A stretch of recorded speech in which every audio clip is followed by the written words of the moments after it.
करने जा रहे हैं 2022 में आई एक बहुत ही अच्छी मूवी द कश्मीर फाइल्स को। तो let's roll up the intro और चलो फिल्म सुने। ये मूवी कोई कहानी नहीं है, ये पूरी तरह से सत्य घटना है जो कि कश्मीर में हो चुकी है। और मूवी की स्टार्टिंग में हम देखते हैं 19 जनवरी 1990 के कश्मीर को, जहां पर कुछ बच्चे क्रिकेट खेल रहे होते हैं, जिसमें से एक का नाम होता है शिव। यहाँ पर रेडियो में सचिन की बात चल रही थी, जो कि अपने क्रिकेट के मैच में काफी अच्छा परफॉर्म कर रहा था। यहाँ पर शिव ने भी अच्छा परफॉर्म किया था, तो वो सचिन का नाम खुशी से चिल्ला करके बोलने लगता है। और एक हिंदू क्रिकेटर का नाम सुनने के बाद वहां पर बहुत सारे लोग उसे मारना शुरू कर देते हैं। और अब यहाँ पर उसका दोस्त अब्दुल आता है और उसे जैसे तैसे बचा करके निकल जाता है। 1990 कश्मीर का वो वक्त होता है जहां पर कश्मीरी पंडितों को उनकी जगह पर रहने का हक उनसे छीना जा रहा था, उन्हें मारा जा रहा था और उनकी वाइफ और बेटियों को वहीं पर छोड़ करके जाने के लिए बोल रहे थे। इस पूरे आतंक को मचाने वाले लीडर का नाम होता है फरूक अहमद दर, जिसका पेट नेम होता है बिट्टा कराटे। ऐसे ही हम अगले सीन में देखते हैं कि एक बेटी और उसकी माँ को एक टेररिस्ट सॉरी फ्रीडम फाइटर ऐसा बोल रहा था कि वो जाकर के अपने पति से बोल दे कि उसका पति तो वहां से भाग सकता है, पर उसे उसके पीछे अपनी पत्नी और अपनी बेटी को छोड़ना पड़ेगा ताकि वो उसके साथ गलत कर सके। जाहिर है कोई भी पत्नी ऐसा नहीं चाहेगी, तो वो लोग उसे वहीं पर मार देते हैं। और पूरे कश्मीर में इस वक्त यही चल रहा होता है, यहाँ तक कि उन्होंने अपने बच्चों के दिमाग में भी यही सारी बकवास भर करके रखी होती है। और वो लोग भी हमेशा एक ही बात बोलते रहते हैं कि या तो अपने धर्म को कन्वर्ट करके मुस्लिम बन जाओ, नहीं तो यहाँ से भाग जाओ, और नहीं तो वो तुम्हें मार देंगे। यहाँ पर बिट्टा कराटे बहुत सारे हिंदू लोगों को जबरदस्ती पकड़ पकड़ कर उन्हें मुस्लिम भी बना रहा होता है और उन्हें जबरदस्ती बीफ खिला रहा होता है ताकि वो वहां की हिंदू मेजोरिटी को माइनॉरिटी में कन्वर्ट कर सके, और ऐसा हो भी रहा था। ऐसे ही हम नेक्स्ट सीन में एक आदमी को देखते हैं जिसका नाम होता है पुष्कर। पुष्कर की फैमिली में उसका एक बेटा होता है, एक बहू होती है और दो बच्चे होते हैं। उनके दोनों बच्चों में से एक का नाम होता है शिव, जो कि मूवी की स्टार्टिंग में क्रिकेट खेल रहा था, और दूसरा बच्चा और भी ज्यादा छोटा होता है और उसका नाम होता है कृष्णा। पुष्कर यहाँ पर हर शिवरात्रि में शिव जी का रोल अदा करते थे और यहाँ पर वो उसी की प्रैक्टिस कर रहे होते हैं और उन्हें अपने कश्मीर से बहुत प्यार होता है। ऐसे ही पुष्कर को पता चलता है कि उसका पोता अभी तक घर वापस नहीं आया है, तो वो शिव को लेने के लिए अपने स्कूटर पर जाते हैं और वहां से वो शिव और अब्दुल दोनों को ही अपने स्कूटर पर बिठा करके ले जा रहे होते हैं। तभी वहां पर आर्मी की एक जीप आती है और वो कहती है कि वो उसके पीछे पीछे चल सकते हैं। जीप की वजह से ऐसा हो सकता है कि उनके ऊपर अटैक ना किया जाए, पर थोड़ा आगे जाते ही वो जीप भी खुद ही ब्लास्ट हो जाती है। दूसरी तरफ यहाँ पर बिट्टा कराटे पुष्कर के घर जाता है, जहां पर दूर से ऐसा देखने पर पुष्कर का बेटा जल्दी से एक अनाज के ड्रम के अंदर छिप जाता है ताकि वो उसे मार ना पाए। पर अब यहाँ पर पुष्कर का पड़ोसी, जिसके बेटे का नाम होता है अब्दुल और जो कि शिव का दोस्त होता है, वही यहाँ पर बिट्टा कराटे को बता देता है कि पुष्कर का बेटा अनाज के ड्रम में छिपा हुआ है। इसके बाद बिट्टा अंदर जाता है और हर किसी को पकड़ लेता है और पुष्कर को वो उसकी पत्नी शारदा के सामने ही गोलियों से मार देता है, जो कि ड्रम के अंदर बैठा होता है। अब यहाँ पर पुष्कर भी आ जाता है और बहुत ज्यादा दुखी हो जाता है। यहाँ पुष्कर बोलता है कि बिट्टा तो उसको स्टूडेंट था, पर बिट्टा को इससे कुछ भी फर्क नहीं पड़ता है। इसके बाद यहाँ पर बिट्टा देखता है कि पुष्कर के बेटे का खून बह करके नीचे आ रहा होता है, तो वो उसके खून में सने हुए चावल उठा करके शारदा को देता है और कहता है कि अगर उसने ये चावल खा लिए तो वो उसके बेटों की जान को बख्श देगा, पर अगर ऐसा नहीं किया तो वो उन्हें भी जान से मार देगा। और ये सीन यही शारदा के फेस पर ही कट हो जाता है। नेक्स्ट सीन में हम प्रेजेंट टाइम में ब्रह्मदत्त को देखते हैं, जो कि अभी भी कश्मीर में रह रहा होता है और यहाँ पर उससे मिलने के लिए पुष्कर का पोता आने वाला था। पुष्कर का पोता कृष्णा अब दिल्ली में रहता था और पुष्कर की डेथ हो गई थी, तो वो उसकी अस्थियों को लेकर के कश्मीर आता है। यहाँ पर उसके आने तक वहां पर कुछ लोग और भी आ जाते हैं जो कि पुष्कर के ही कभी दोस्त हुआ करते थे, और इनका नाम होता है महेश, जो कि एक डॉक्टर था, हरी, जो कि अपने वक्त में एक डीजीपी था और पुलिस में था, और एक जर्नलिस्ट जिसका नाम मुझे नहीं पता है। यहाँ पर ये सभी लोग दुखी होते हैं क्योंकि पुष्कर इनका अच्छा दोस्त था और अब उसकी मृत्यु हो गई है। पर यहाँ पर कृष्णा को कुछ भी पता नहीं होता है। उसे हमेशा से ही ऐसा लगता था कि उसके माता पिता की मौत एक स्कूटर के एक्सीडेंट में हुई है। कश्मीर में क्या हुआ था और इस सब कुछ में से सच क्या है, कृष्णा इस हर बात से अनजान होता है। अब सीन शिफ्ट होता है कृष्णा के कॉलेज पे, जो कि जेएनयू होता है, जहां पर वो अपने प्रोफेसर राधिका से मिलता है। राधिका यहाँ पर बहुत सारे स्टूडेंट्स को भड़का रही होती है कि उन्हें कश्मीर को आजादी दिलानी है और कश्मीर को इंडिया की गवर्नमेंट से खतरा है। ये प्रेजेंट टाइम का वक्त होता है जहां पर आर्टिकल 370 को हटाया जा चुका है और इसी बात से बहुत सारे लोग इसके अगेंस्ट होते हैं, और प्रोफेसर राधिका भी इनमें से एक होती है। उसे ऐसा लगता है कि कश्मीर को इंडिया का पार्ट नहीं होना चाहिए, और यही बात वो कृष्णा को भी बोलती है। राधिका को ऐसा भी लगता है कि कोई भी जिनोसाइड नहीं हुआ था और किसी भी कश्मीरी पंडित को मारा भी नहीं गया था, और उसकी बातें सुनते सुनते कृष्णा को भी ऐसा ही लगने लगता है। यहाँ कृष्णा अपनी यूनिवर्सिटी के प्रेसिडेंट के इलेक्शन में खड़ा हो रहा होता है, तो राधिका उसे बोलती है कि उसे यहाँ के स्टूडेंट से कनेक्ट करना पड़ेगा और इसके लिए उसे ऐसा दिखाना पड़ेगा कि स्टेट की गवर्नमेंट कश्मीर के लिए एक खतरा है। और इसी तरह से बोलते बोलते वो कृष्णा को मैनिपुलेट करके अपनी साइड में कर रही होती है।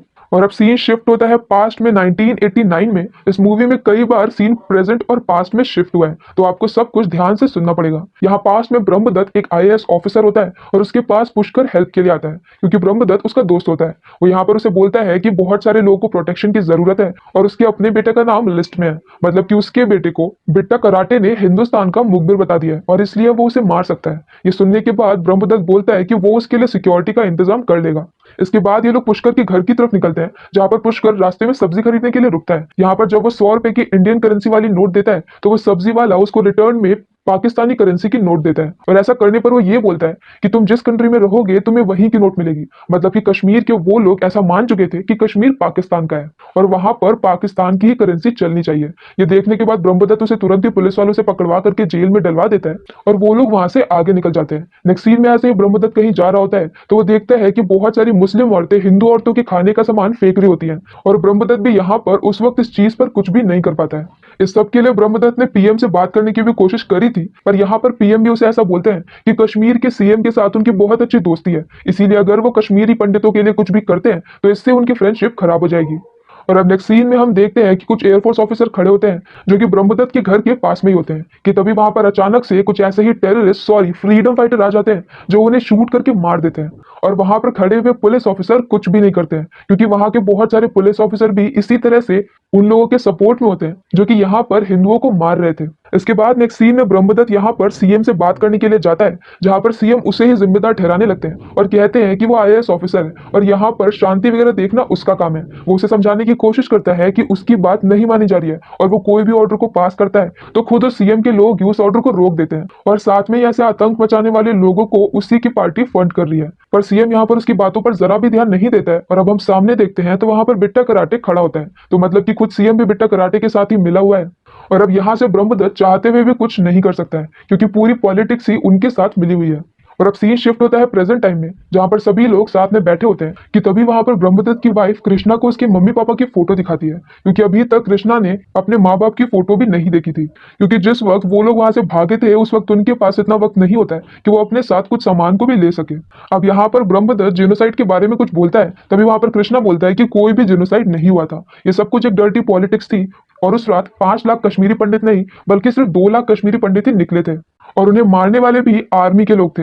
और वो कश्मीर के लोग जो टेररिस्ट बन रहे हैं उसके लिए भी हम ही जिम्मेदार हैं, क्योंकि अगर आप किसी के बच्चों को जीप से घसीटेंगे तो वो लोग बड़े होकर टेररिस्ट ही बनेंगे। यहाँ पर कृष्णा का ब्रेन पूरी तरह से वॉश होता है और इसीलिए वह ऐसी बातें बोल रहा होता है। ये सुनकर के ब्रह्मदत्त को गुस्सा आता है और गलती से उसके मुंह से कुछ ऐसा निकल जाता है जिससे कि कृष्णा को शक होता है। अभी तक उसे जो बताया गया था उसकी माता पिता की डेथ के बारे में, अब उसे लगता है कि वो सच नहीं था और अब उसके बहुत ज्यादा पूछने के बाद फाइनली उसे पूरा सच बताया जाता है। और एक बार सीन वापस से शिफ्ट होता है उसी वक्त में जहां पर बिट्टा कराटे शारदा को वो खून लगे चावल खाने के लिए बोलता है। अब अपने बच्चों को बचाने के लिए बेचारी शारदा वो चावल खा लेती है और वो लोग उन्हें वैसे ही छोड़ करके निकल जाते हैं। इसके बाद यहाँ पर पुष्कर अपने डॉक्टर फ्रेंड महेश को कॉल करता है और उसे बोलता है कि उसके बेटों को बहुत सारी गोलियां लगी हुई है पर वो अभी भी जिंदा है और वो जितना जल्दी कर सके वहां पर आ जाए। महेश भी वहां पर आना ही चाहता है कि तभी वहां पर हॉस्पिटल में एक टेररिस्ट आ जाता है जिसके दोस्त को गोली लगी होती है और उसका ब्लड ग्रुप होता है ओ नेगेटिव। ओ नेगेटिव यहाँ पर किसी भी डोनर का ब्लड ग्रुप नहीं होता है, तो वो जबरदस्ती एक पेशेंट का ही खून निकालने लगते हैं। एक बॉटल खून निकालने के बाद भी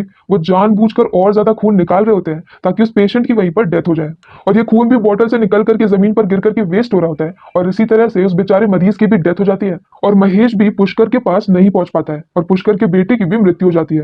ये बात वो कॉल करके ब्रह्मदत्त को बोलता है और साथ में ये भी बोलता है कि जब पूरे इंडिया के साथ भी ऐसा ही होगा तब याद रखना कि ब्रह्मदत्त भी उन्हीं लोगों में से एक होगा जिनकी वजह से ऐसा हो रहा है। ये सब कुछ पता चलने के बाद डीजीपी हरि तुरंत ही यहाँ पर पुष्कर के घर की तरफ को जाते हैं, जहां पर उन्होंने 2 पुलिस वालों को सिक्योरिटी के लिए लगाया होता है। पर वो पुलिस वाले ये बोलते हैं कि वो लोग भी बिट्टा कराटे के ही साइड में है और इसीलिए उन्होंने शूट नहीं किया था। डीजीपी को यह भी पता चलता है कि अब पुष्कर अपनी बची हुई फैमिली के साथ यहाँ से निकल चुका है। पुष्कर को ले जा रहा होता है वही जर्नलिस्ट और वो इसे एक ऐसे आदमी के घर पे लेकर के जाता है जो कि ऐसे लोगों की हेल्प करता है और वहां पर ऐसे ही दूसरे बहुत सारे लोग भी होते हैं जो इसी तरह से अपनी जान बचा करके भागे होते हैं। यहाँ पर वो आदमी इन सभी लोग को समझाता है और फिर ये लोग बहुत ही धीमी आवाज में भारत माता की जय बोलते हैं, क्योंकि वहां पर वो ऐसा कुछ जोर से भी नहीं बोल सकते थे वरना इसके लिए भी उन्हें मार दिया जाता। कि तभी वहां घर के सामने वही टेररिस्ट में से कुछ लोग आते हैं और कहते हैं कि आप हमारे साथ चलिए और यहाँ पर आज आप सेफ नहीं है। उस आदमी को अच्छे से पता होता है कि यहाँ पर उसका अंत आ चुका है, पर वो उन टेररिस्ट को कुछ भी नहीं बताता है कि उसके घर में बहुत सारे रेफ्यूजी हैं और फिर वो यहाँ से अपने बेटे के साथ उनके साथ निकल जाता है। नेक्स्ट सीन में जब पुष्कर अपनी बची हुई फैमिली और दूसरे बहुत सारे लोगों के साथ ट्रक में बैठ करके जा रहे होते हैं, तब वो लोग रास्ते में देखते हैं कि उसी आदमी की और उसके बेटे की लाश एक पेड़ पर टंगी होती है। और अब सीन शिफ्ट होता है रेफ्यूजी कैंप में, जहां पर पुष्कर की आई साइड वीक हो गई थी और वो जल्दी ही आधा अंधा हो सकता था। यहाँ पर जो डॉक्टर होता है वो उसे महंगा लेंस लगवाने के लिए बोलता है, लेकिन पुष्कर की पेंशन में इतने पैसे नहीं होते हैं, इसीलिए वो सस्ता लेंस लगवाने की बात करता है। यहाँ वो लोग बहुत ही गंदे से छोटे छोटे कैंप में रह रहे होते हैं, जहाँ पर उनके पास खाना खाने के लिए भी पूरा खाना नहीं होता है और इसीलिए पुष्कर सिर्फ एक दिन का खाना ही खाता है। इस सारे कैंप में वो लोग होते हैं जिनका कभी कश्मीर घर हुआ करता था, लेकिन उन्हें अपने ही घर से भगा दिया गया और अब यहाँ पर वो सभी लोग बस इसी आस में बैठे होते हैं कि एक दिन उन्हें कश्मीर वापस जाने का मौका मिलेगा। ऐसे ही यहाँ पर एक दिन ब्रह्मदत्त आता है, जो कि आईएएस ऑफिसर से प्रमोट होकर होम मिनिस्टर का एडवाइजर बन गया होता है। यहाँ पर होम मिनिस्टर भी आता है, तो यहाँ पर ब्रह्मदत्त उन्हें बोलता है कि यहाँ पर बहुत सारे लोगों की डेथ हो रही है और बहुत सारी उन्हें बीमारियां भी हो रही हैं। तो इस पर वो होम मिनिस्टर ये बोलता है कि ये सभी लोग पहाड़ पर रहने वाले हैं और अभी गर्मी में आ गए हैं, इसीलिए इनकी डेथ हो रही है। इस तरह से यहाँ पर वहां के पॉलिटिशियन अपना पल्ला झाड़ रहे होते हैं। यहाँ होम मिनिस्टर सभी रेफ्यूजीज के सामने जाता है, जहाँ रेफ्यूजी अपनी प्रॉब्लम्स को बता रहे होते हैं कि तभी वहां पर पुष्कर आता है, जिसने एक बोर्ड लिया होता है जिस पर लिखा होता है कि आर्टिकल 370 को हटाया जाना चाहिए। अब पुष्कर की आंखें लगभग खराब हो गई होती हैं और वो मेंटली भी काफी ज्यादा परेशान हो गया था। इसी वजह से वो ब्रह्मदत्त को पहचान भी नहीं पाता है और वो बार बार सिर्फ आर्टिकल 370 को हटाने की ही बात कर रहा था। इसके बाद यहाँ ब्रह्मदत्त पुष्कर की फैमिली से मिलता है और कहता है कि यहाँ पास में वो उन्हें घर दिला सकता है और एक जॉब भी दिला सकता है। पुष्कर की फैमिली भी मान जाती है और अब नेक्स्ट सीन में ये सभी लोग उसी घर में रहने लगते हैं। पर यहाँ के हालात भी लगभग वैसे ही होते हैं, जहाँ पर बच्चों को स्कूल में मौलवी काफी ज्यादा गलत बातें पढ़ा रहे थे और उनकी ये सारी बातें सुन करके शिव बहुत ज्यादा डर गया होता है। साथ ही में उसने एक भगवान का लॉकेट पहन करके रखा होता है, तो वो उसे जल्दी से अंदर कर लेता है और उसे छिपा लेता है। इसी से हमें समझ में आता है कि धीरे धीरे करके वहां की कंडीशन ऐसी हो रही थी कि हिंदू अपने ही धर्म को फॉलो करने से डरने लगे थे। नेक्स्ट सीन में हम देखते हैं कि बिट्टा कराटे, जो कि खुद एक क्रिमिनल था, फिर भी वो मीडिया तक पहुंच गया था और वहां पर उसका इंटरव्यू भी दिखाया जा रहा था। यहाँ पर बिट्टा कराटे ये बोलता है कि उसने सिर्फ 20-30 लोगों को मारा है और उन लोगों को उसने इसलिए मारा है क्योंकि वो लोग आरएसएस के थे और वो खुद को एक फ्रीडम फाइटर बोलता है। और ये सब कुछ देख करके पुष्कर को बहुत बुरा लगता है, क्योंकि वो खुद कई वक्त से कोशिश कर रहा था कि वो प्राइम मिनिस्टर से बात कर पाए, लेकिन एक आम आदमी का प्राइम मिनिस्टर तक पहुंचना बहुत मुश्किल होता है और जब वो कोई सही बात कर रहा हो तब तो और भी ज्यादा मुश्किल होता है। अब यहाँ पर प्रेजेंट टाइम में कृष्णा ये सारी बातें सुन करके बहुत ज्यादा परेशान हो गया था, क्योंकि वो जिस कॉलेज से आया था वहां पर उसे कुछ और ही सिखाया जा रहा था और अब कश्मीर में आकर के उसे जो सच्चाई पता चल रही है वो बिल्कुल अलग है। यही सब सोचते सोचते उसे याद आता है कि कैसे मरते वक्त उसे पुष्कर ने कहा था कि उसकी अस्थियों को ले जा करके उसके कश्मीर वाले घर में ही बिखेर देना, क्योंकि उसका एक ही सपना होता है कि वो एक दिन वापस अपने कश्मीर के घर में जा सके, जो कि उसके मरते मरते भी पूरा नहीं हो पाता है। और यही रीजन होता है कि कृष्णा पुष्कर की अस्थियों को लेकर के कश्मीर आया था। यहाँ पर वो कश्मीर जा रहा है, ये बात वो जाकर के प्रोफेसर राधिका को बताता है, तो वो उसे कहती है कि वो अपने फोन में रिकॉर्ड करे कि कश्मीर के लोग क्या बोलते हैं। साथ ही में वो उसे बिट्टा कराटे से मिलने के लिए एक नंबर भी देती है, मतलब कि वो खुद भी बिट्टा कराटे की तरह है और उसी के साइड में है और इसीलिए वो प्रोफेसर होने के बाद भी यहाँ के स्टूडेंट को मैनिपुलेट करती है। यहाँ प्रेजेंट टाइम में कृष्ण और पुष्कर के सारे दोस्त पुष्कर के उसी पुराने घर में जाते हैं, जहाँ पर उसके शिव जी के मंदिर पर शिव जी की मूर्ति को हटा दिया गया था और वहां पर वही झंडा लगा दिया था जो कि 30 साल पहले 1990 में टेररिस्ट लगा रहे थे। अब यहाँ पर वो लोग इस झंडे को हटा देते हैं और अब कृष्णा यहाँ पर पुष्कर की अस्थियों को बिखेर देता है और फाइनली पुष्कर अपनी डेथ के बाद अपने घर वापस कश्मीर पहुंच चुका होता है। इसके बाद ये लोग वहां से निकल जाते हैं और अब पुष्कर जाता है बिट्टा कराटे से मिलने के लिए।